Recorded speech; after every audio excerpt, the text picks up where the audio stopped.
Pernah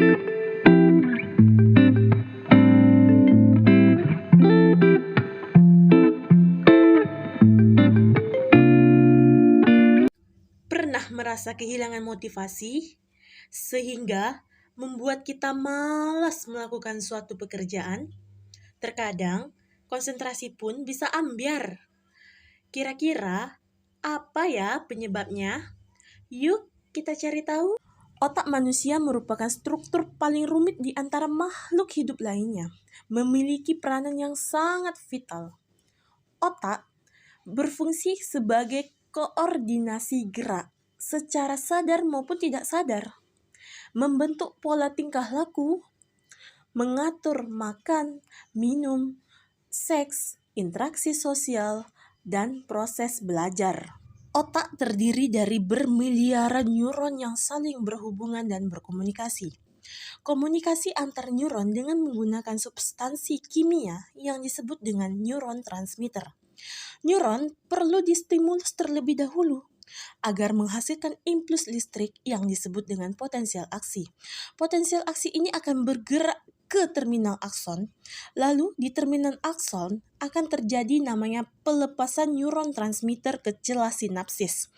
Kemudian, transmitter ini akan mengikat neuron yang lainnya untuk memberikan sinyal.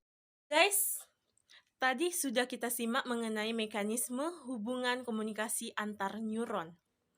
Terus, apa hubungannya dengan hilangnya motivasi, susah konsentrasi, dan juga malas?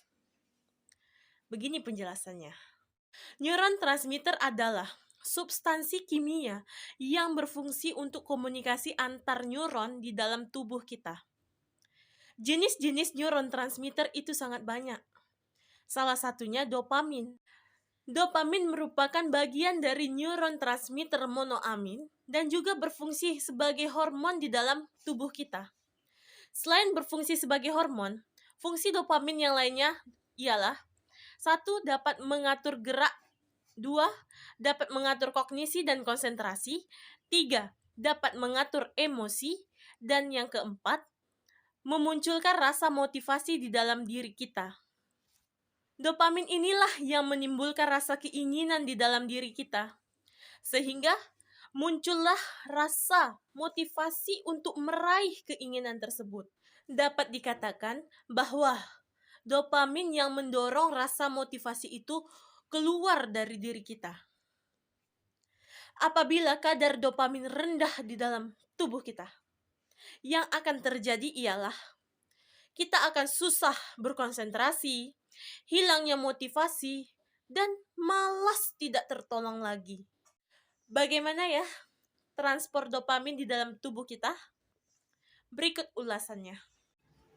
Dopamin terlibat dalam aktivitas yang menyenangkan, sehingga dengan adanya dopamin membuat kita lebih semangat, lebih ceria. Jalur perjalanan dopamin dimulai dari VTA atau ventral tegmental area ke sistem limbik lalu ke korteks frontal. Selain itu, dopamin juga ada di hipotalamus, olfaktoribum, dan retina. Apabila ada stimulus yang datang dalam diri kita, akan diterjemahkan menjadi impuls potensial aksi dan dibawa ke terminal akson. Di dalam terminal akson itu ada namanya neurotransmitter dopamin yang tadi kita kehilangan motivasi karena terjadinya pelepasan ke ruang sinaptik. Stimulus dopamin itu menghasilkan perasaan yang menyenangkan.